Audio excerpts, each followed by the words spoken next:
real-time graphics artist based in Kyoto, Japan. I'm a member of a company called BASSDRUM, which is a technical directors collective.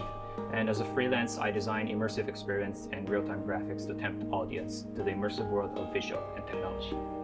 So for me, there's two important aspects. One is if I'm being able to create interesting phenomena, and the second one is the concept. So what I work is basically real-time graphics, and this real-time graphics stuff is really hard to represent, like how you're actually creating things, and therefore it's very important to have a decent concept behind the work.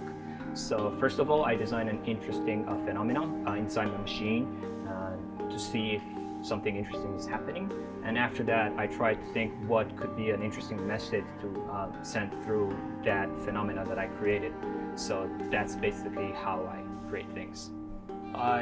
There's two different important aspects, and I grew up in like different countries such as Brazil, Senegal, and Indonesia, and it was really hard to find someone who could actually fix those machines in those countries, and therefore I had to take part of fixing that kind of stuff at home, and that's where I grew up my technical aspects.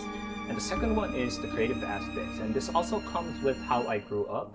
So even now living in Japan, I don't really feel like myself that I'm in my home, and when I'm walking on the street, I always have this sight that the background is merging, like it suddenly turns out to desert, or like the people walking changes their skin colors and everything.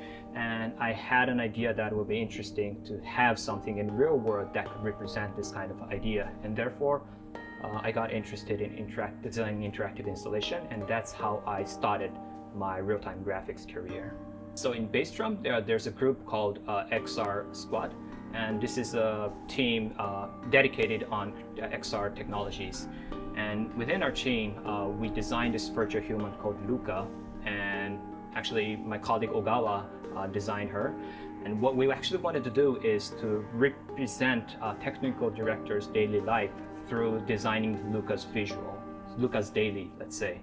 So what we did is we used Unreal Engine and used MetaHuman to import her into Unreal Engine, and we modeled small assets that could represent her daily life. And that's what we did for this project. When playing around with real-time graphics, it's really important that the machine is powerful enough. This is the only thing that I really care.